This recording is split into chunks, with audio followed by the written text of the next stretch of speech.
الحمد لله وكفى والصلاة والسلام على خاتم الأنبياء سيدنا محمد المصطفى وعلى آله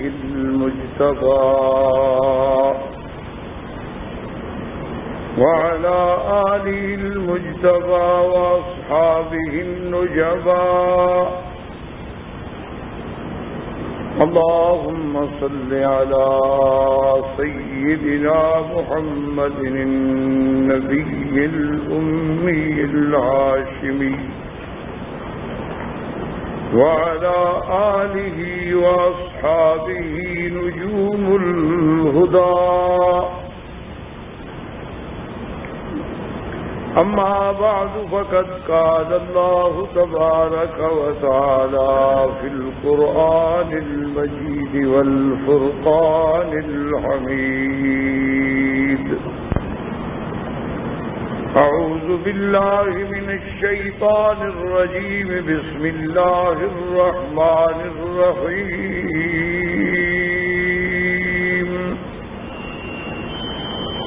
الحمد لله الذي أنزل على عبده الكتاب ولم يجعل له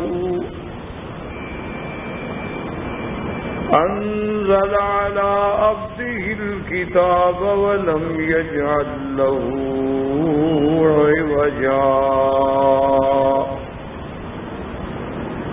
قال النبي صلى الله عليه وسلم إن الله يرفع بهذا الكتاب أقواما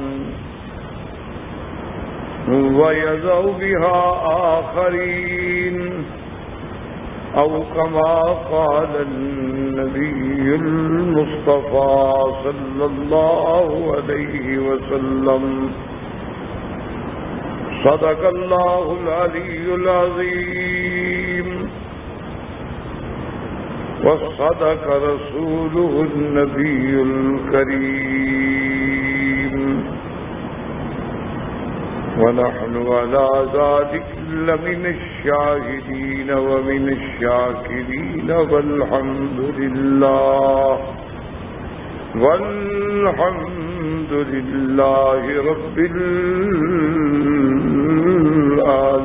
العالمين. برادران اسلام، واجب الاحترام بزرگوں، دوستوں، بھائیوں، عزیز نوجوانوں، اللہ تبارک و تعالیٰ کے قرآن مقدس کے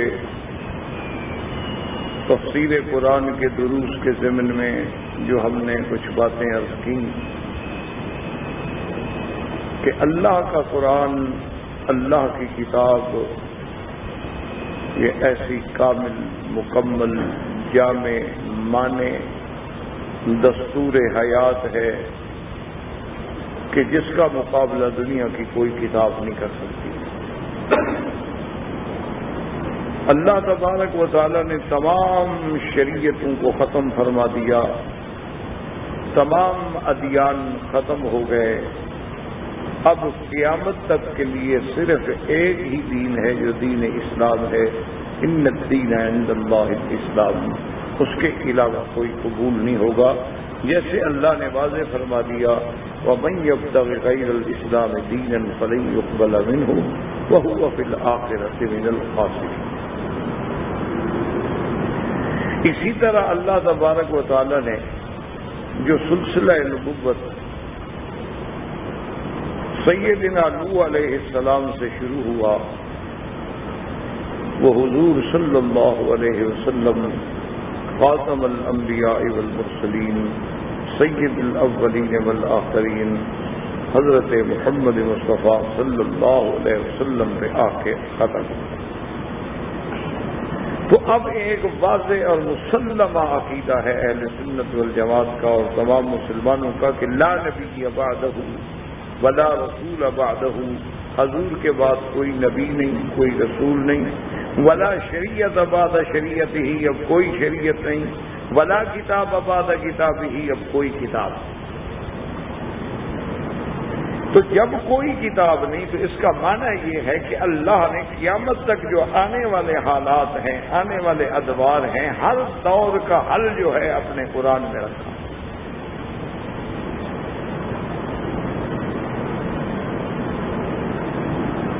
اسی لیے اعدائے اسلام، اعدائے دین ہر ممکن کوشش کرتے ہیں کہ ہمیں اللہ کے قرآن سے اور قرآن کے احکام سے، قرآن کے فرامین سے بدزن کریں اور لوگوں کے دلوں میں شکوک و شبہات پیدا کریں۔ تو جب شکوک و شبہات پیدا ہو جاتے ہیں تو اس کے بعد پھر آدمی، اللہ معاف کرے، اس کا ایمان جو ہے وہ متزلزل ہو جاتا ہے۔ اسی ضمن میں نے عرض کیا تھا کہ تفسیر کی ابتدا سے پہلے اللہ کے قرآن کی عظمت، اللہ کے قرآن کا اعجاز، اللہ کے قرآن کی فضیلت، اللہ تبارک و تعالیٰ کے قرآن کی جامعیت، اللہ تبارک و تعالیٰ کے قرآن کے اندر جو اللہ نے تمام چیزوں کو جمع فرما دیا ہے، اس کے بارے میں، تاکہ ہمارے ذہنوں میں جب تک کسی بات کی عظمت نہیں بیٹھے گی تو اس پہ عمل نہیں۔ اسی لیے علماء کرام فرماتے ہیں کہ پورے دین کا خلاصہ کیا ہے کہ اللہ کی دل میں عظمت ہو اور مخلوق پہ شفقت۔ وہ کہتے ہیں یہ دو لفظ جو ہیں پورے دین کا خلاصہ، کہ اللہ کی دل میں عظمت ہو۔ جب عظمت ہوگی اللہ کی تو نافرمانی کیسے کرے گا؟ جب دل میں اللہ کی عظمت ہوگی تو آپ اللہ کے حکم کو کیسے ٹالیں گے؟ آپ دیکھیں نا کہ اب اگر اس دور میں آپ کو کسی گورنر کا یا کسی پی ایم کا خط آ جائے تو آپ اس خط کو کتنا شوق سے بار بار پڑھیں گے، بار بار دیکھیں گے، دوستوں کو دکھائیں گے، فریم کر کے سجائیں گے کہ مجھے جناب پرائم منسٹر نے خط لکھا ہے، گورنر نے خط بھیجا۔ اس لیے کہ آپ کی ان کی بارے میں دلوں میں ایک عظمت ہے کہ گورنر بڑی چیز ہے جی، وزیر اعظم۔ تو جب تک اللہ کی عظمت نہ ہوگی، اللہ کے کلام کی عظمت نہ ہوگی تو قرآن سمجھ کیسے آئے گا؟ تو اسی ضمن میں ایک ہے حروف مقطعات جن پہ ذکر ہو رہا تھا۔ حروف مقطعات کا کیا معنی کہ اللہ نے وہ قرآن پاک میں حروف جو ہیں جن کو بطور حروف ذکر کیا ہے، جیسے الف لام میم، الف لام را، جیسے ہا میم، جیسے قاف، نون، صاد، یہ سب حروف مقطعات۔ اب حروف مقطعات جو ہیں ان کا قرآن پاک کے اندر استعمال جو ہے کبھی کبھی تو صرف ایک حرف ہے، جیسے صاد بس ایک حرف، قاف ایک حرف، نون ایک حرف، کبھی دو ہیں حامیم۔ اب حوامیم 6 صورتیں ہیں، ان سب میں صرف 2 لفظ، کبھی 3 لفظ ہیں، الف لام میم۔ اس لیے حضور نے فرمایا لا تقل الف بل الف حرف، لام حرف، میم حرف، 3 حرف ہو گئے۔ اچھا اسی طرح کبھی دیکھیں تو خماسی بھی آئے ہیں، کاف ہا یا عین صاد، حامیم عین سین قاف۔ تو یہ حروف مقطعات جو ہیں ان کا کیا معنی ہے؟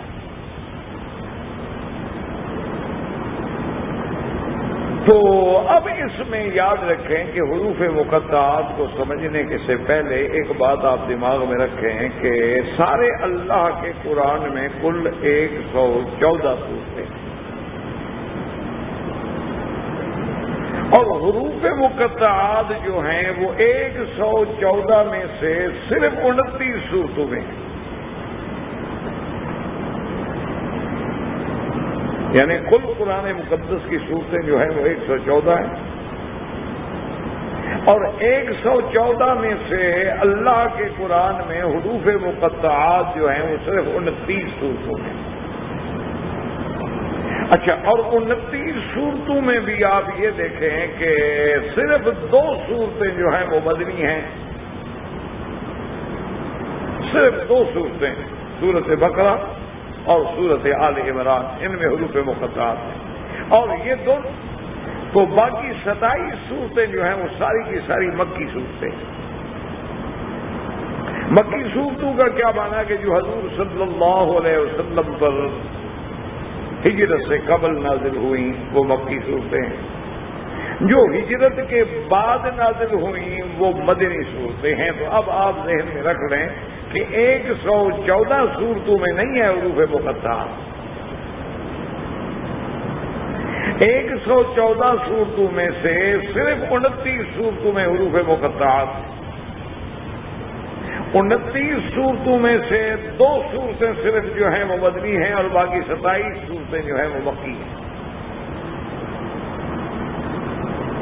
اب اسی طرح ایک دوسری بات کو بھی دماغ میں رکھ لیں کہ حروف تہجی جو ہیں، یہ الف با تا تھا، اس کو کہتے ہیں حروف تہجی۔ حروف تہجی کتنے ہیں؟ 28،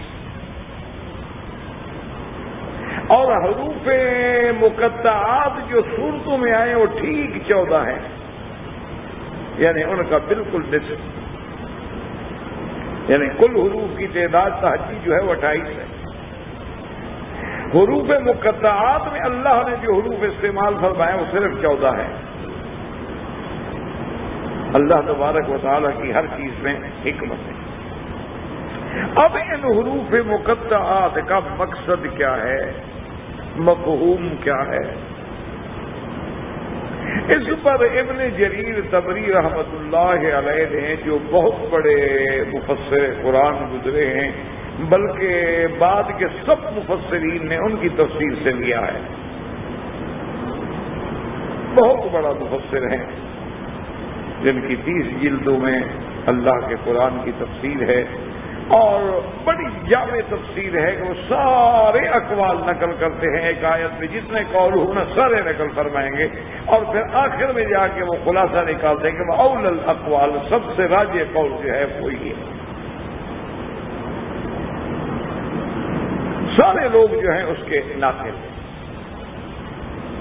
اچھا، ایک بات ہمیشہ ذہن میں رکھیے گا، خدا کی قدرت یہ ہے کہ محمد ابن جریر طبری جو ہیں، ایک تو اہل سنت والجماعت کے امام ہیں، مفسر قرآن ہیں، اور ایک شیعہ کا بھی محمد ابن جریر ہے، انہوں نے بھی محمد ہے، اور جریر کا بیٹا ہے اس کا بھی وہی طبری طبرستان کا ہے۔ اس لیے بہت سارے لوگوں کو دھوکہ لگتا ہے جب وہ اقوال جو ہیں وہ شیعہ کے ہوتے ہیں، حوالے اس شیعہ کے ہوتے ہیں، لوگ سمجھتے ہیں کہ ہماری تفسیر کا حوالہ ہے کہ دیکھو جی محمد بن جریر طبری نے لکھا، تو یہ عام طور پر مغالطہ ہوتا ہے۔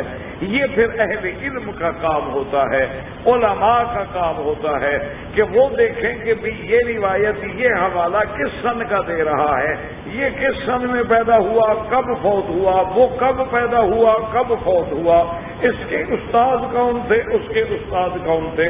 اس پہ نظر صرف عالم دین رکھ سکتا ہے جس کا وسعت مطالعہ، ورنہ عام آدمی کو کیا پتہ لگ سکتا ہے؟ اس کے لیے محمد بن جریر طبری لکھا ہوا ہے بس۔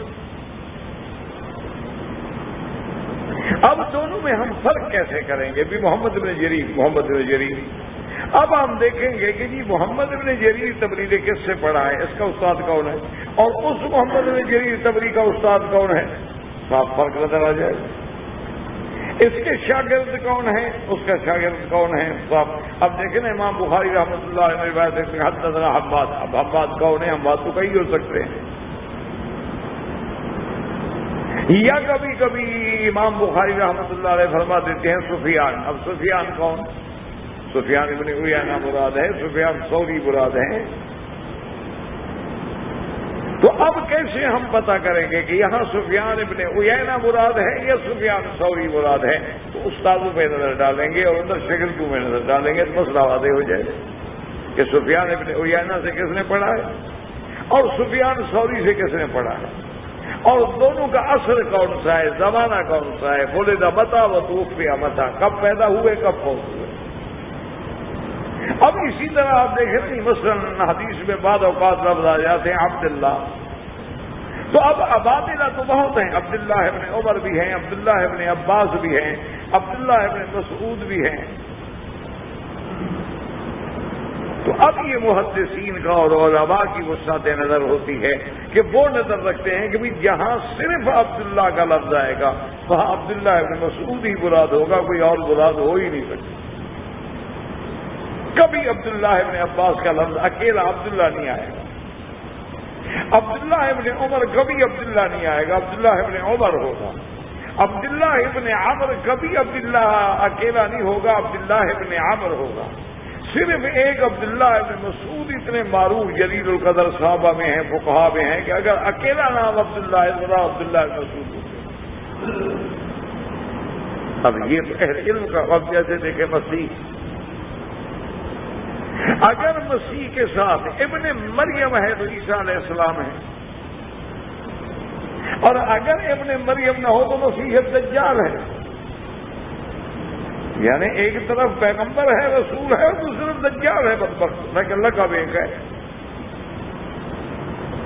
تو اس لیے ان چیزوں کو، ان مصطلحات کو سمجھنے کے لیے علم کی ضرورت ہوتی ہے، اہل علم کی ضرورت ہوتی ہے کہ وہ اس پہ غور کریں اور وہ ہمیں سمجھائیں کہ اس کے مقطعات جو ہیں، حروف مقطعات، کیوں اللہ کا کلام ہے، اللہ کا کلام نعوذ باللہ کو بغیر فائدے کے تو ہو نہیں سکتا۔ تو اب جناب مفسر ابن جریر طبری نے اس پہ بڑے اقوال نقل کیے۔ ایک قول تو یہ ہے کہ حروف مقطعات جو ہیں یہ گویا کہ اللہ کے قرآن کے نام، یعنی قرآن کے جیسے حضور پاک کے کئی نام ہیں، اللہ کے کئی نام ہیں، وہ کہتے ہیں قرآن کے بھی کئی نام ہیں، اور یہ بھی گویا قرآن کے ناموں کی طرف اشارہ۔ ایک قول یہ بھی ہے، لیکن یاد رکھیں گے یہ قول کمزور ہے، اس لیے کہ قرآن نے اپنے نام خود قرآن میں ذکر فرمائے ہیں، اور 52 نام ہے قرآن کا۔ پورے قرآن میں اللہ نے قرآن مقدس کے کئی نام جو ذکر فرمائے، مثلا قرآن بھی ہے، فرقان بھی ہے، الکتاب بھی ہے۔ اچھا، اسی طرح اس کا نام جو ہے ذکر بھی ہے، انا نزلنا الذکر وانا لہ لحافظون، ذالک الکتاب لا ریب فیہ ان ھذا القرآن یہدی للتی ہی اقوم، کیا الحمدللہ الذی انزل علی عبدہ الکتاب، تقریباً 55 نام ہیں۔ تو 55 ناموں میں تو کہیں یہ حروف نہیں آتے، تو یہ کیسے قرآن کے نام ہوئے؟ تو یہ قول اس لیے کبھی نہیں ہے کہ بھئی اللہ نے قرآن میں خود اپنی قرآن کے 55 ناموں کا ذکر فرمایا، تو ان 55 میں کہیں تو یہ 1-2 کا ذکر آ جاتا نا، کہ بھی قرآن کے نام میں سے الف با بھی ہے، الف لام بھی ہے۔ تو لہذا یہ قول جو ہے ضعیف ہے۔ اچھا، دوسرا قول یہ ہے، مفسر ابن جریر رحمۃ اللہ علیہ نے نقل فرمایا ہے، انہوں نے فرمایا کہ یہ حروف جو ہیں دراصل فواتح الصور ہیں اور صورتوں کے طرف اشارات، مثلا سورۃ البقرہ، انہوں نے کہا الف لام کا اسی طرف اشارہ۔ آل عمران، انہوں نے کہا جہاں جہاں الف لام ہے، عین ہے، میم ہے، یہ صورتوں کے فواتح کی طرف اشارہ ہے، تو اس لیے یہ حروف مقطعات ہیں۔ بھئی اگر صورتوں کی فواتح کی طرف اشارہ ہے تو صورت 114 ہے، صرف 29 میں کیوں ہے؟ اگر ہم مان لیں کہ بھئی یہ حروف مقطعات جو ہیں یہ صورتوں کے نام کی طرف اشارہ ہے، تو قرآن میں تو 114 صورتیں ہیں، تو یہ تو صرف 29 صورتوں میں ہیں، تو باقی صورتوں کے ناموں کی طرف اللہ نے اشارہ کیوں نہیں کیا؟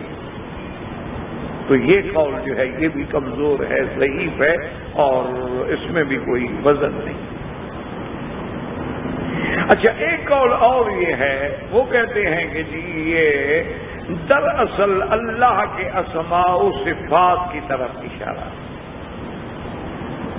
اللہ کے اسماء ہیں نا 99 نام، اچھا، اسی طرح الرحمن، اسی طرح الرحیم، الحنان، المنان، وہ کہتے ہیں کہ یہ ہا اور میم مثلا جو ہے، ہا حنان کی طرف اشارہ کر رہی ہے، میم منان کی طرف اشارہ کر رہا ہے، الف اللہ کی طرف اشارہ کر رہا ہے. تو اس لیے انہوں نے فرمایا کہ یہ حروف مقطعات جو ہیں یہ دراصل اشارات ہیں اللہ کے اسماء و صفات کی طرف، ان کو مخفف طریقے سے یہاں ذکر کیا. لیکن یہ بھی قول کو اتنا بڑا راجح، جب اللہ نے قرآن میں اپنی صفتوں کا خود ذکر فرمایا ہے اور کئی اسماء کا ذکر فرما دیا ہے، واللہ الذی لا الہ الا هو عالم الغیب والشہادہ هو الرحمن الرحیم،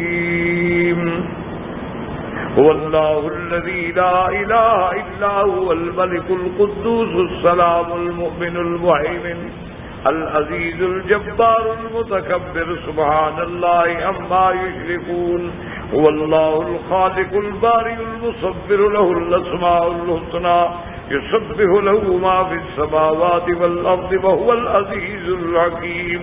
کتنے نام آ گئے اللہ. تو وہاں تو کسی نام کی طرف اللہ نے کسی حرف سے تو اشارہ نہیں فرمایا.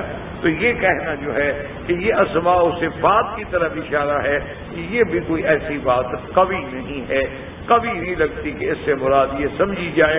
اور جو بات تو یہ ہے نا کہ لوگوں کے دماغوں میں بھی تو بیٹھے نا، مشکل تو یہ ہے.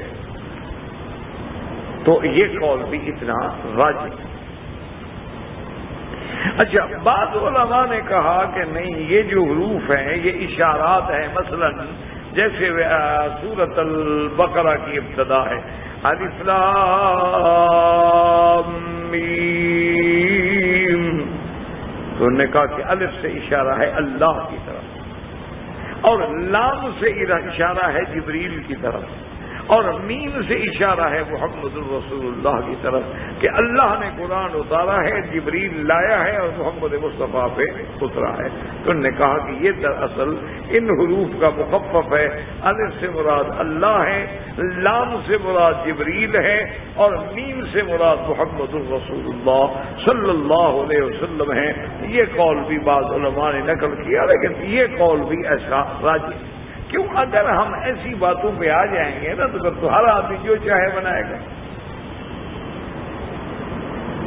اس لیے اب آپ دیکھیں کہ شیعہ حضرات نے جب ہمارے لوگوں نے یہ تفسیریں کی نا جی کہ الف سے مراد اللہ ہے اور لام سے جبریل ہے اور میم سے محمد الرسول اللہ ہے، تو شیعہ نے کہا کہ ہم کیوں پیچھے رہے؟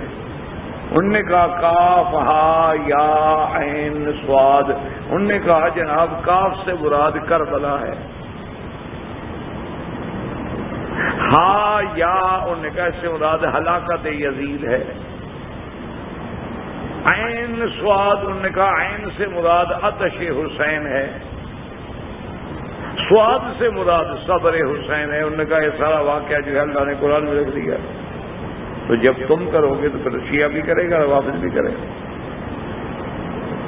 وہ ایک واقعہ ہے نا کہ ایک دفعہ حضرت عطا اللہ شاہ بخاری رحمۃ اللہ علیہ، اللہ ان کی قبر پہ کروڑوں رحمتیں فرمائے، جو اپنے دور میں اس جیسا خطیب صدیوں میں پیدا ہوتے ہیں، تو حضرت ختم نبوت کے مسئلے پر ایک ایسا ماشاءاللہ اتفاق کی شکل بنائی ہوئی تھی کہ بریلوی بھی ساتھ ہوتے تھے، شیعہ بھی ساتھ ہوتے تھے، دیوبندی بھی ساتھ ہوتے تھے، اہل حدیث بھی ساتھ ہوتے تھے، تمام لیڈر جو تھے.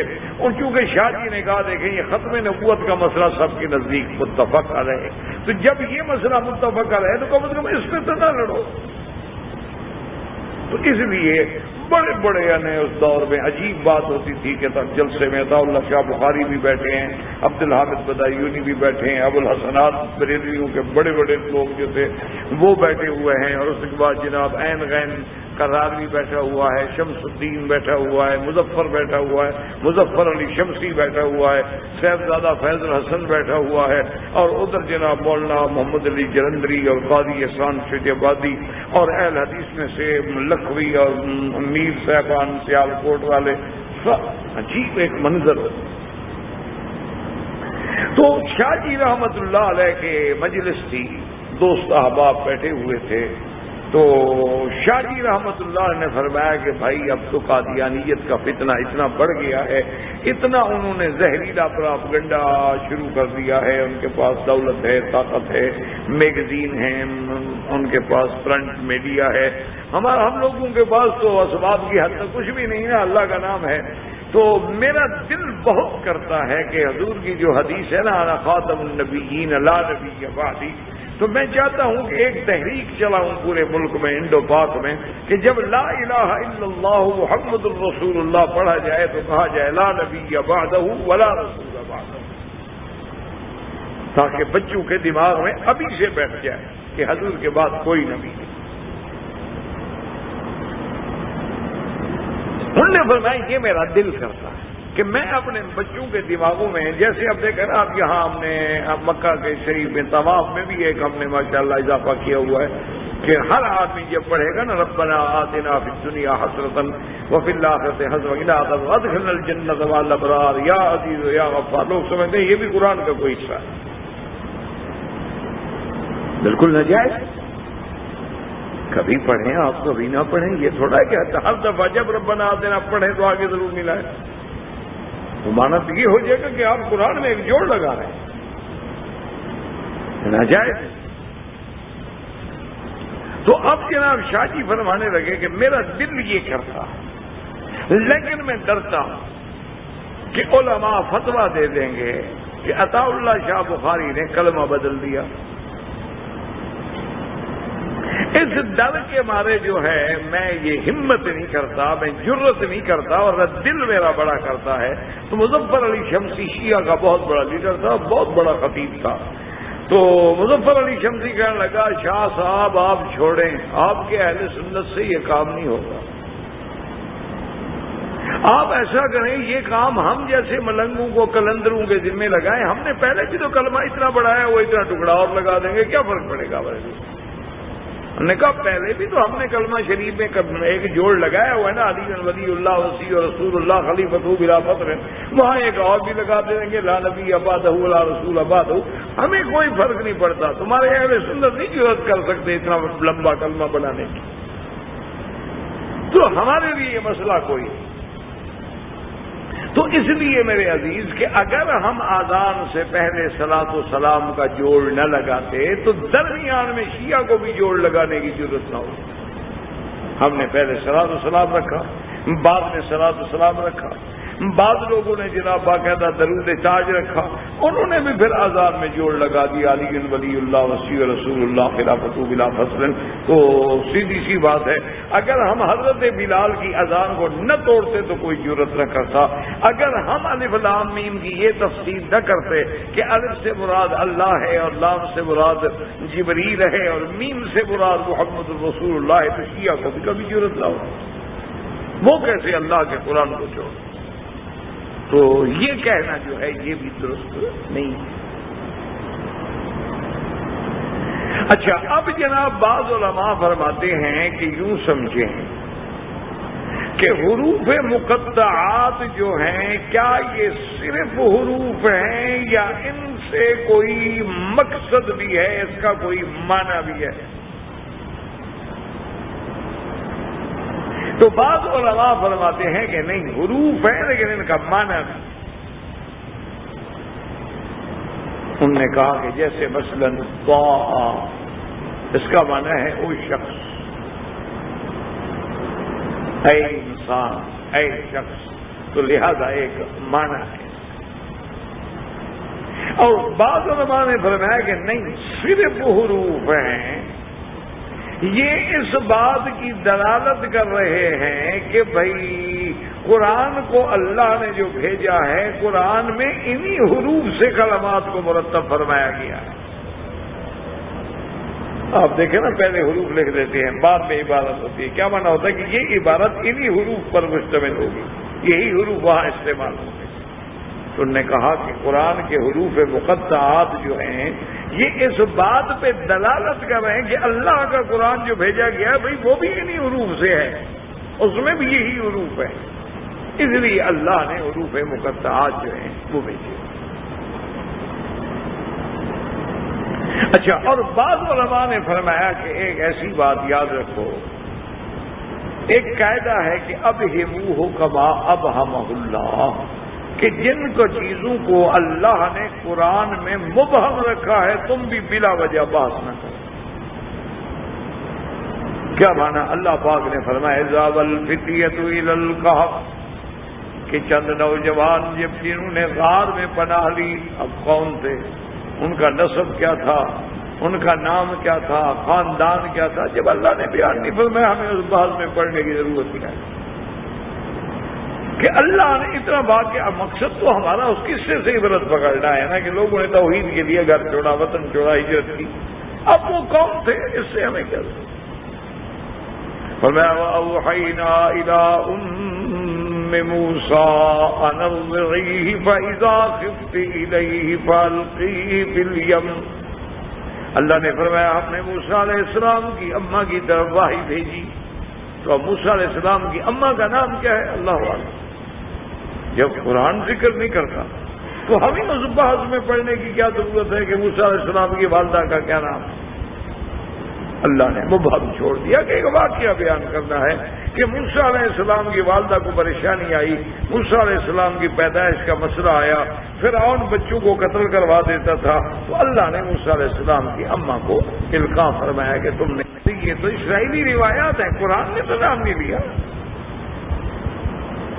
اللہ کے قرآن نے نام نہیں لیا۔ اچھا، بی بی مریم کا تو اللہ نے قرآن میں نام لیا، لیکن بی بی آسیہ کا نام نہیں لیا، امرأۃ فرعون بس۔ بی بی مریم کا نام کیوں لیا؟ کہ حضرت عیسیٰ علیہ السلام بغیر باپ کے پیدا ہوئے تھے، تو ان کو نسبت ماں کی طرف کیا گیا تو ماں کا نام آ گیا۔ اس لیے بعض علماء فرماتے ہیں کہ جو چیزیں مبہم ہیں ان کو مبہم ہی رہنے دو، اسی میں اللہ کی حکمتیں ہیں، اگر اللہ چاہتے تو کھول کے بیان فرما دیتے، اگر اللہ نے اس کے بارے میں ہمیں کوئی ہدایت نہیں دی ہے تو ہمیں بلا وجہ اپنے بحث کرنے کا کوئی فائدہ نہیں ہے، تو اس لیے وہ کہتے ہیں اب ہی منہ کما ابہمہ اللہ۔ اچھا، اسی طرح بعض علماء فرماتے ہیں، وہ کہتے ہیں کہ بھئی اس کا ایک ترجمہ یہ بھی کرتے ہیں مفسرین کرام، وہ کہتے ہیں کہ اللہ اعلم بمرادی، وہ کہتے ہیں کہ بابا حروف مقطعات کی جو صحیح معنی میں مراد ہے وہ اللہ جانتے ہیں بس۔ وہ بھی اسی قول کے قریب آ گیا نا کہ جس چیز کو اللہ نے بیان نہیں کیا میں نے۔ اچھا، اب آپ دیکھیں جناب کہ ایک ڈاکٹر ہیں، وہ ڈاکٹر راشد خلیفہ، وہ جناب کمپیوٹر کا اور ریاضیات کا بادشاہ ہے ماشاءاللہ، قرآن کا اعجاز دیکھیں۔ اس نے اب کمپیوٹر پہ بیٹھ کے علوم ریاضیات کو سامنے رکھ کے دیکھیں، یاد رکھیں کہ یہ کوئی شریعت کا حکم نہیں، بات کو سمجھا کریں، پھر لوگ کہہ دیتے ہیں کہ وہی وہ کسان تقریب یہ کہا تھا۔ بات یہ ہو رہی ہے کہ اعجاز قرآن کا ایک پہلو یہ بھی ہے کہ قرآن ایک ایسا دریا ہے کہ جس کے عجائب کبھی ختم ہی نہیں ہو سکتے، لا ينقضي عجائب۔ جیسے سمندروں سے اللہ پانی سے موتی نکالتے ہیں اور موتی نکالنے والے نکالتے رہیں گے اور موتی نکلتے رہیں گے، اسی طرح اللہ کے قرآن میں چونکہ یہ کلام اللہ کا کلام ہے، اس کے موتی بھی قیامت تک ختم نہیں ہو سکتے، اس کے عجائب بھی قیامت تک ختم نہیں ہو سکتے، اور اس کے حکم جو ہے وہ بھی قیامت تک ختم نہیں ہو سکتے۔ تو اس لیے اب سمجھیں کہ ڈاکٹر راشد خلیفہ نے ایک نئے انداز میں محنت کی، انہوں نے ریاضیات کے اصولوں کے مطابق، چونکہ سائنس کی بنیاد جو ہے وہ ریاضیات پہ ہے، کمپیوٹر سے انہوں نے حساب کیا، نکالا، تو انہوں نے کہا کہ دیکھو قرآن نے ایک جگہ فرمایا ہے کہ علیہا 19 کہ جہنم پہ 19 فرشتے ہوں گے۔ تو دیکھا جب میں نے پورے قرآن پہ غور کیا اور کمپیوٹر کے حساب پر میں نے محنت کی، تو ایسے معلوم ہوتا ہے کہ جیسے بالکل ہر چیز اس 19 کے دائرے کے اندر ہے۔ کیا مانا؟ اب دیکھیں نا جی کہ یوں سمجھیں کہ حروف مقطعات تھے 28، حروف مقطعات ہیں 14، تحجی کے کتنے تھے؟ 28. تو اب 14 اگر ہم جمع کریں 14 کتنی صورتوں میں 29 میں 14 29 ان کو جمع کرو کتنا بنیں گے؟ 57. 14 اور 29 کو جب آپ جمع کریں گے تو کتنا بنیں گے؟ 57. 57 کو جب آپ 19 ضرب 3 کریں گے تو 57 آ جائے گا. تو یعنی گویا کہ وہ بھی ایک 19 کے دائرے میں آ گیا. اب اسی طرح جناب دیکھیں کہ بسم اللہ الرحمن الرحیم اس کے حروف جو ہیں 19. اچھا اب اس میں دیکھیں کہ اس میں ذات اللہ یہ پورے قرآن میں 2698 دفعہ استعمال ہوا ہے. تو 2698 کا نتیجہ کیا نکلا؟ اب اس کو دیکھیں 19 ضرب 142 تو 2698 نکلے گا. تو وہ بھی 19 کے دائرے میں آ گیا. اچھا سورت قاف میں حرف قاف جو ہے وہ 57 دفعہ ہے. سورت قاف میں حرف قاف جو ہے وہ 57 دفعہ ہے. 19 ضرب 3 57 وہ بھی 19 کے دائرے میں آ گیا.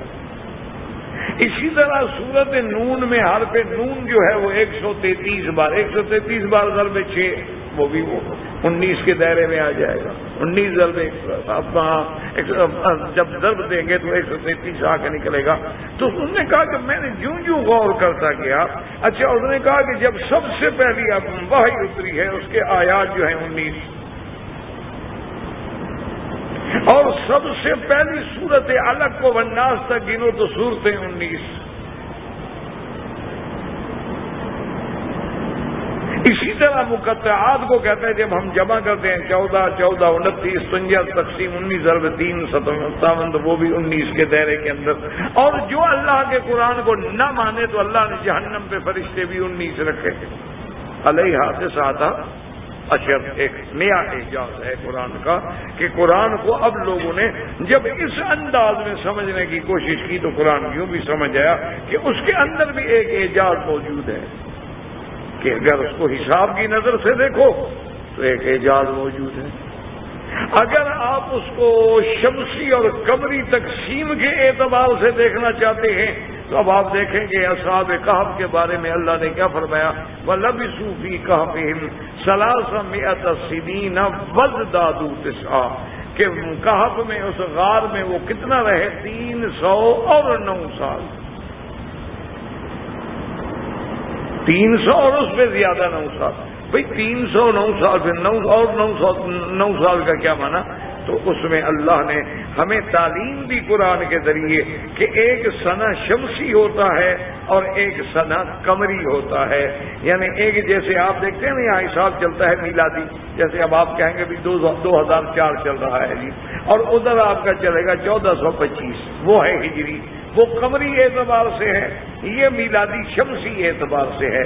تو ایک صدی شمسی اگر ہو 100 سال اس کے مقابلے پہ قمری ہو تو 3 سال بڑھ جائیں. یہ قاعدہ ہے. تو اب اللہ نے فرمایا تھا نا قرآن میں وَلَبِثُوا فِي كَهْفِهِمْ 300 سنين 300 سال. تو 300 سال پہ آگے نہ خود بخود بڑھ گئے چونکہ ہر 100 سال سے 3 سال بڑھتے ہیں. تو جب بھی تو سمجھ آ گیا کہ 300 سال شمسی مراد ہے اور 309 سال قمری مراد ہے. تو اللہ نے وہ شمسی اور قمری کا جو فرق تھا وہ بھی ہمیں قرآن میں سمجھا دیا. اچھا اسی طرح آپ دیکھیں کہ قرآن پاک نے بیان فرمایا کہ ایک دانہ ہوتا ہے، اس سے پھر ہم اس دانے سے ایک شاخ اٹھتی ہے، اس سے پھر ہم اوپر جا کے اس کو جناب پھر اس شاخ پہ ایک اس کا بنیاد لگاتے، اس میں پھر دانے ہوتے ہیں. کمثل حبۃ انبتت 7 سنابل، کمثل حبۃ ایک دانہ انبتت 7 سنابل 7 شاخیں نکلی. فی کل سنبلۃ 100 حبۃ، پھر ہر اس سنبلہ میں کتنے ہیں؟ 100 دانہ ہے. 7 کو 100 سے ضرب دیں گے تو کیا نکلے گا؟ 700.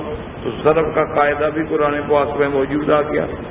اور یہاں جمع کا قاعدہ بھی آ گیا کہ 300 سنین وازدادوا 300 اور اس کے بعد 9۔ اچھا اسی طرح سے من جاء بالحسنۃ فلہ عشر امثالھا، جو آدمی ایک حسنہ کرے گا اس کو 10 کے برابر بدلہ ملے گا۔ تو یہ ساری چیزیں اب دیکھیں گے اعجاز قرآن ہے، ورنہ جب قرآن اتر رہا تھا ایمان سے کہ کسی کے دماغ میں تھا کہ کمپیوٹر آئے گا؟ ایک بات تو سوچیں کہ جب قرآن اتر رہا ہے محمد رسول اللہ پہ، اس وقت کوئی ریاضی کا تصور تھا کہ ریاضی بھی پڑھائی جائے گی؟ اس وقت کوئی ہمیں یہ تصور بھی ملتا تھا؟ اسی لیے دنیا کا سب سے بڑا گائنی کا ڈاکٹر جو ہے، اس نے جب قرآن میں ترجمہ دیکھا نا کہ پہلے نطفہ ہے، ثم خلقنا النطفۃ علقۃ، اور علقۃ کا معنی ہے جوک کی طرح، جب اس نے پڑھا تو اسی وقت وہ کام کیا، اس نے کہا معلوم ہوتا ہے اللہ کا کلام ہے، ورنہ حضور کے زمانے میں حضور کو کس نے سمجھایا ہے تخلیق کے مراحل کہ پہلے نطفہ ہوتا ہے، پھر علقہ ہوتا ہے، پھر مضغہ ہوتا ہے، اس پہ ہڈیاں پہ گوشت چڑھایا جاتا ہے، ثم شاء خلقا آخر تبارک اللہ احسن الخالقین۔ انہوں نے کہا کس نے حضور صلی اللہ علیہ وسلم کی بات سمجھے؟ کیا وہاں وہ ہاسپٹل تھی، وہاں ڈاکٹر تھے، وہاں ریسرچ سینٹر تھا، وہاں کتابیں لکھی گئی تھی، وہاں کو الٹرا ساؤنڈ مشینیں لگی ہوئی؟ تو کس نے اس کا معنی ہے کہ یہ اللہ کا کلام ہے اور اللہ نے اپنے نبی کو مطلع کیا۔ تو اس لیے میں عرض کر رہا تھا کہ جس انداز میں قرآن کا اعجاز دیکھو گے، اب ایک آدمی نے کمپیوٹر کے حساب میں اعجاز دیکھنے کی کوشش کی تو اس کو بھی ماننا پڑا کہ قرآن کا اعجاز ہے۔ اسی طرح کسی نے اگر صراط کے PhD کرنے کے مقالے لکھے اور اس کے بعد اس نے دیکھا کہ قرآن میں کہ قرآن کیا کہتا ہے، اب دیکھیں نا جی، مثلا ہم اپنے باغ میں، اپنے کوٹھیوں کے لان میں کبھی کبھی پودے لگاتے ہیں، پھول لگاتے ہیں، تو کبھی آپ نے دیکھا ہے کہ پھول اس طرف بھی ہے، ادھر دور لان ہے، ایک ایک کنال کا لان ہے، تو کبھی کبھی یہ ہے کہ یہاں سے جو بیج ہے اڑ کے وہاں جاتا ہے اور وہاں پودا پیدا ہو جاتا ہے۔ تو قرآن نے اپنی والذی یرسل الریاح لواقحا، اللہ نے فرمایا کہ وہ ذات جو ایسی ہوائیں چلاتی ہے جو حمل ٹھہراتی ہے، وہی ہوائیں کیسے حمل ٹھہراتی ہیں، وہ بیج کو اٹھا کے وہاں ڈال دیتی ہے، وہاں اس کو حمل ہو جاتا ہے، وہاں بچہ پیدا ہو جاتا ہے۔ تو والذی یرسل الریاح لواقحا، ایسی ہوائیں مولا چلاتا ہے جو حمل ٹھہرانے والی ہیں۔ تو جب ان چیزوں کو جس انداز میں بھی دیکھا گیا تو میرے کہنے کا مقصد یہ تھا کہ حروف مقطعات پر بھی اب جیسے جیسے علم بڑھتا چلا جائے گا، وسائل علمی بڑھتے چلے جائیں گے، تو اللہ کی رحمت سے لازمی بات ہے کہ اس کے معنی بھی اور پیدا ہوتے جائیں گے اور سمجھ آئے گا کہ کوئی اللہ کی حکمت تو ضرور تھی کہ اللہ نے حروف کیوں ذکر کی۔ اچھا، دوسری بات سمجھیں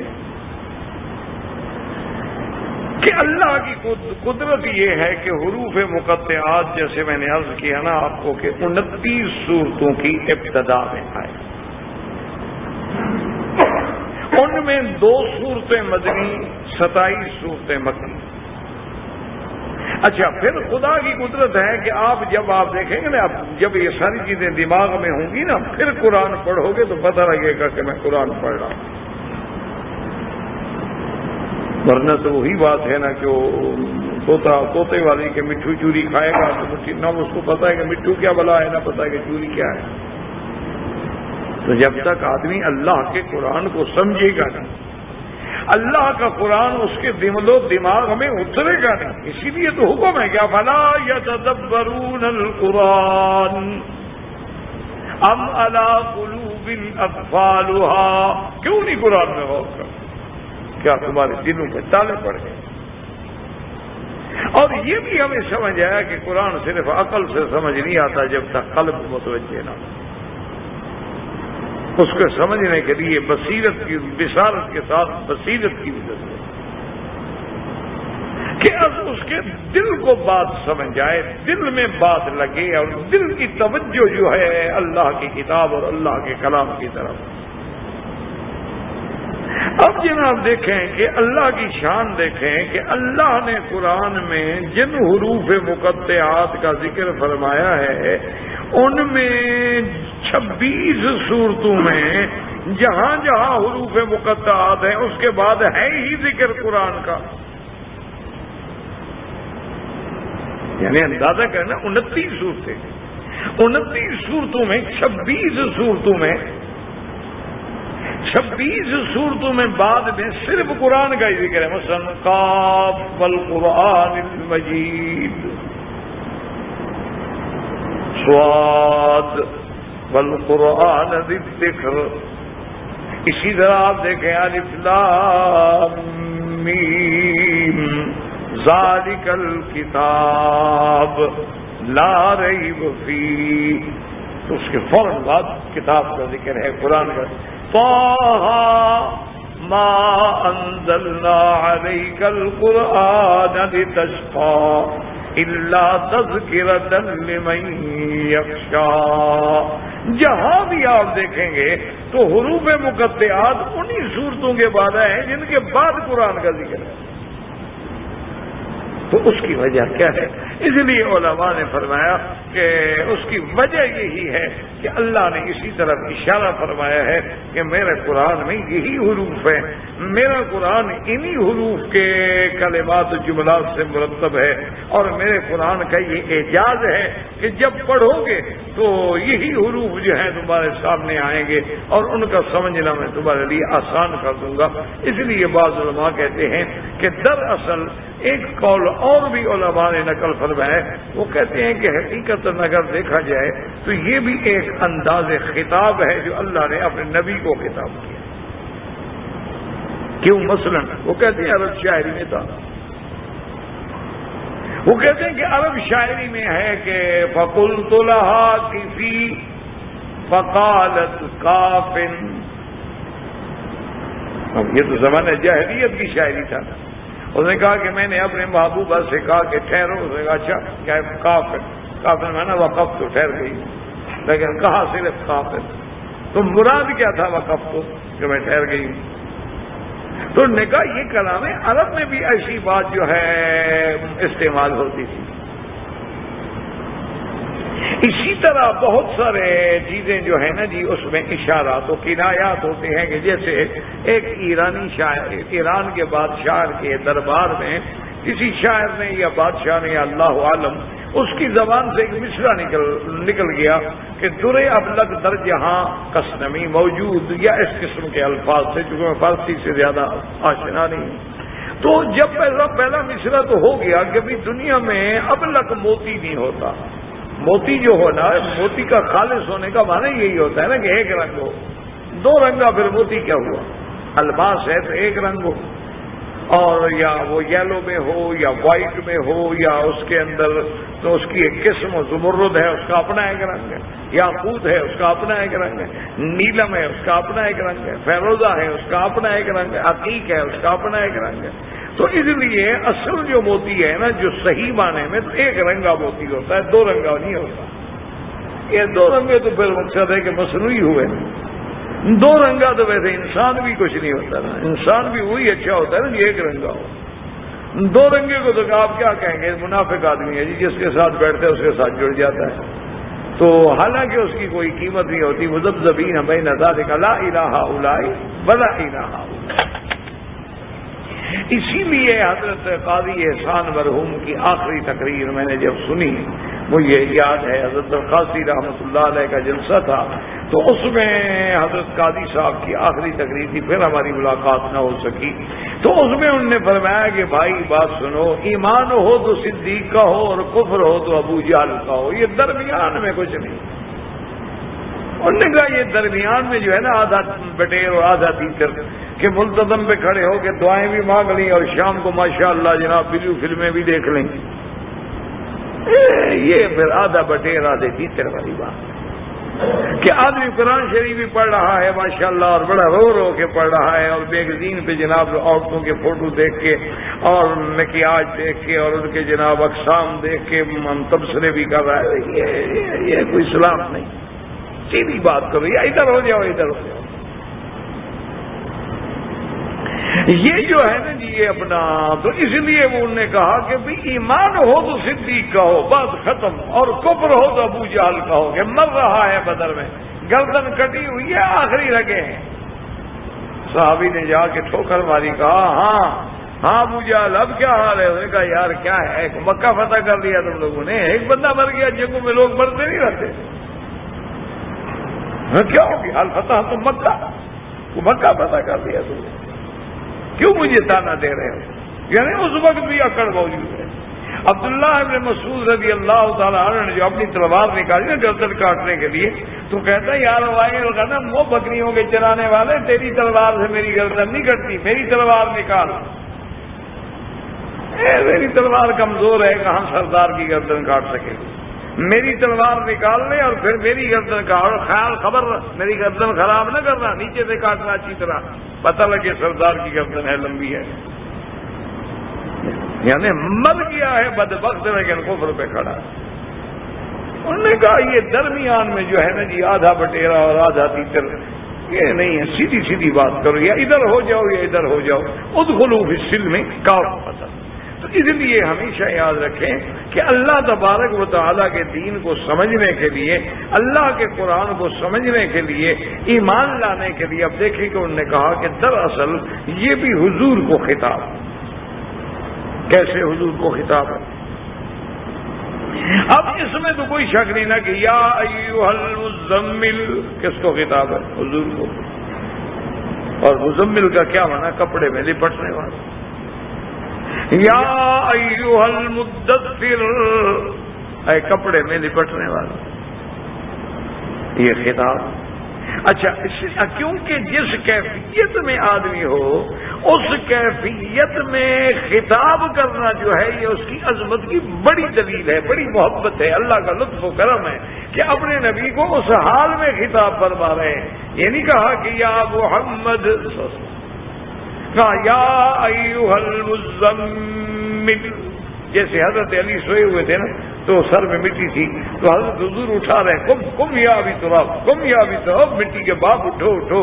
تو حضرت علی نے اپنی کنیت چھوڑ دی ابوالحسن، حالانکہ حضرت علی کا سب سے بڑا بیٹا حضرت حسن ہے، اس کے بعد حضرت حسین ہے، تو کنیت تو بڑے بیٹے کے ساتھ ہوتی ہے نا، تو آپ کی تو کنیت ہی ابوالحسن تھی۔ انہوں نے کہا بھائی یہ کنیت چھوڑ دو، آج کے بعد مجھے ابھی تراب کہو۔ یہ وہ کنیت ہے الذی کنانی رسول اللہ صلی اللہ علیہ وسلم، جو کنیت مجھے حضور صلی اللہ علیہ وسلم نے دی ہے، لہذا میں تو بھئی اب اسی کنیت پہ رہوں گا۔ مجھے وہ کنیت میں جو مزہ آتا ہے، جو لطف آتا ہے، جو پیار آتا ہے، وہ کسی چیز میں سمجھ نہیں آتا۔ تو بعض علماء نے یہ بھی لکھا ہے کہ دراصل ان حروف میں بھی ایک خطاب ہے اللہ کے نبی کو، کیونکہ اس کے بعد قرآن کا ذکر ہے، اور قرآن سمجھانے والے محمد مصطفیٰ ہیں، قرآن جس پہ اتارا گیا وہ محمد مصطفیٰ ہیں، قرآن کی تلاوت کرنے والے محمد مصطفیٰ ہیں، قرآن کی تعلیم دینے والے محمد مصطفیٰ ہیں۔ یتلو علیہم آیاتک ویعلمہم الکتاب والحکمۃ ویزکیہم۔ اس لیے الحمدللہ الذی انزل علی عبدہ الکتاب ولم یجعل لہ عوجا۔ تو اس لیے وہ قرآن پاک جیسے جنہوں نے سنا تو انہوں نے کہا انا سمعنا قرآنا عجبا یہدی الی الرشد فآمنا بہ ولن نشرک بربنا احدا۔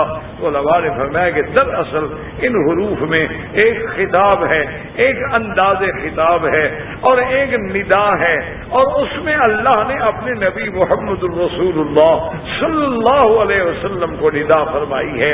اور بعض علماء نے کہا کہ اللہ تبارک و تعالیٰ کی شان ہے کہ کبھی کبھی کلام سے پہلے ایسے حروف لائے جاتے ہیں کہ سامع کی توجہ ہو جائے گی اس کے بعد کیا کہے گا۔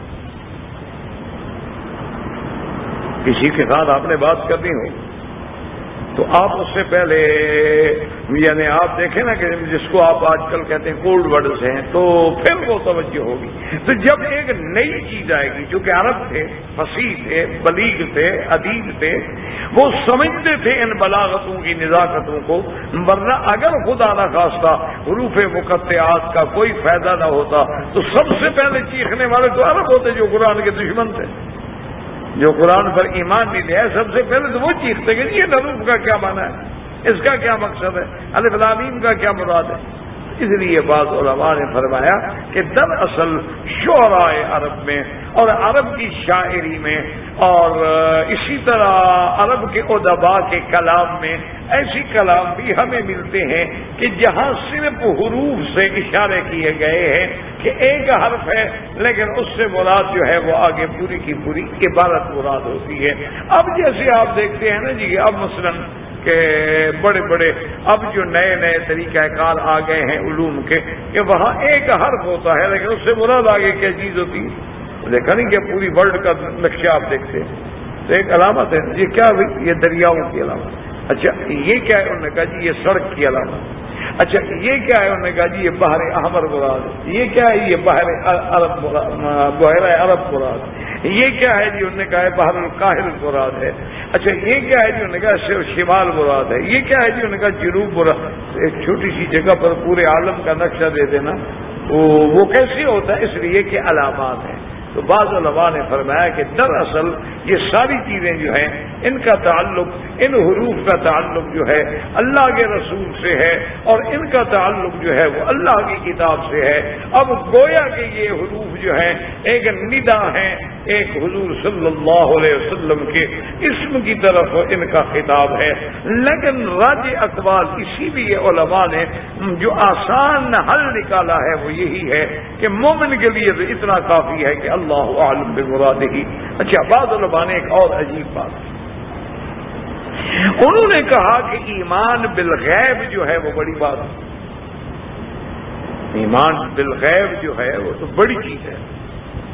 اسی لیے آپ دیکھیں کہ قرآن مقدس کے سورۃ البقرہ میں کہ الذین یؤمنون بالغیب وَيَقِيمُونَ الصَّلَاةَ وَمِمَّا رَزَقْنَاهُمْ يُنْفِقُونَ۔ یؤمنون بالغیب، بن دیکھا ایمان۔ اب دیکھو نا، ہم نے خدا کو نہیں دیکھا لیکن ہمارا ایمان۔ اچھا ہم نے جنت نہیں دیکھی، ہم نے جہنم نہیں دیکھی، ہم نے عرش نہیں دیکھا، ہم نے کرسی نہیں دیکھی، ہم نے لوح محفوظ نہیں دیکھا، ہم نے سدرۃ المنتہا نہیں دیکھا، ہم نے ملائکہ نہیں دیکھے، ہم نے غلمان نہیں دیکھے، ہم نے حور عین نہیں دیکھے۔ کتنی اللہ کی نعمتیں ہیں جو ہم نے نہیں دیکھی لیکن ہمارا ایمان ہے۔ کیونکہ یہی ایمان بالغیب ہے کہ جب حضور صلی اللہ علیہ وسلم نے فرما دیا تو ہم اس پر ایمان لے آئے۔ جیسے کہ کسی نے کہا تھا کہ بن دیکھے تجھ کو خدا مان لیا ہے، دیکھنے والے کا کہاں مان لیا ہے، بس ہم نے تو نہیں دیکھا لیکن حضور نے فرمایا ہمارا ایمان۔ تو اب جناب بات کو سمجھیں تو انہوں نے کہا کہ ایمان بالغیب جو ہے یہ بہت بڑی صفت ہے، حتیٰ کہ ایک دفعہ حدیث میں آتا ہے حضور نے فرمایا کہ میری تمنا ہے کہ میں اپنے بھائیوں کو دیکھتا ہوں۔ بہت بڑی بات ہے بھائیوں کو۔ تو صحابہ نے کہا یا رسول اللہ ہم آپ کے بھائی نہیں؟ فرمایا نہیں آپ تو میرے صحابہ ہیں، اصحابی انتم اصحابی، تم تو میرے صحابہ ہو۔ تو انہوں نے کہا یا رسول اللہ بھائی کون؟ فرمایا وہ تو وہ لوگ ہیں جو میرے بعد آ کر مجھ پہ ایمان لائیں گے۔ اب دیکھو حضور نے کتنا شرف ہمیں عطا فرمایا ہے، کتنا بڑا اعزاز ہمیں بخشا ہے کہ اپنا بھائی کہہ دیا، اس سے بڑا اعزاز کیا ہو سکتا ہے؟ فرمایا وہ تو وہ لوگ ہوں گے جن نے مجھے دیکھا بھی نہیں ہوگا، جن نے میری زیارت بھی نہیں کی ہوگی، لیکن وہ مجھ پر ایمان لائیں گے، میری رسالت پر، میری نبوت پر، میری صداقت پر، تو ان کا جو مقام ہے۔ تو بعض علماء نے فرمایا کہ چونکہ علم غیب جو ہے ایک بہت بڑا اعزاز ہے اور اللہ نے سارا قرآن نبی کو پڑھا دیا، سارے معانی سمجھا دیے کہ لا تحرک بہ لسانک لتعجل بہ ان علینا جمعہ وقرآنہ فاذا قرأناہ فاتبع قرآنہ ثم ان علینا بیانہ۔ تو ساری چیزیں تو اللہ نے پڑھا دی اپنے نبی کو، اللہ نے جنت بھی دکھا دی، اللہ نے عرش بھی دکھا دیا، اللہ نے سدرۃ المنتہا بھی دکھا دی، اللہ نے جبریل کو اصلی شکل میں بھی دکھلا دیا، اللہ نے غلمان حور العین اور جنت کی نعمتیں بھی دکھا دی، جنت کے محل بھی دکھلا دیے، ساری چیزیں تو دکھلا دی، لیکن حضور کو مقام غیب اور ایمان بالغیب کے شرف سے نوازنا تھا۔ تو قرآن میں ایسے حروف رکھ دیے جن کا معنی نہیں بتایا، قرآن میں ایسے حروف ذکر فرما دیے تاکہ میرا مدنی ان پر ایمان لائے اور اس کی مراد میں جانتا ہوں۔ تاکہ حضور صلی اللہ علیہ وعلا آلہ واصحابہ وسلم تسلیما کثیرا کثیرا کو یہ ایمان بالغیب کا اعزاز جو ہے وہ بھی نصیب ہو جائے کہ حضور صلی اللہ علیہ وسلم بھی ایسے حروف پر ایسے الفاظ پر ایمان لائے کہ معنی کا پتہ نہیں ہے، مقطعات ہیں لیکن اللہ کا حکم ہے، بس آمنا باللہ، اللہ نے فرما دیا ہے، ٹھیک ہے، جو اللہ کا حکم ہے اس پہ ہم نے تعمیل کرنی ہے۔ اللہ نے فرمایا اسی طرح پڑھو، ہم نے اس کو اسی طرح پڑھنا ہے، الف لام میم الف لام میم ہا میم ہا میم صاد صاد کاف کاف۔ تو بعض علماء نے اس کی یہ توجیہ بھی بیان کی ہے۔ وآخر دعوانا الحمدللہ رب العالمین۔ اور سب سے پہلے تمام حضرات دعا کر لیں، آج بہت بڑا حادثہ ہوا، ہمارے ڈاکٹر صاحبان کی بچیاں زخمی ہیں، اللہ ان کو شفا عطا فرمائے، اور جو اس حادثے میں فوت ہو گئے اللہ ان کے درجات بلند فرمائے، اور اللہ ان کے پسماندگان کو صبر جمیل سے نوازے، اللہ تبارک و تعالی ان کو صبر و سلوان، اور اللہ پاک ان کو اس صدمے کے برداشت کرنے کی ہمت اور قوت عطا فرمائے۔ اور اصل صبر ہوتا بھی وہی ہے کہ الصبر عند الصدمۃ الاولی، اور انسان کہے انا للہ و انا الیہ راجعون۔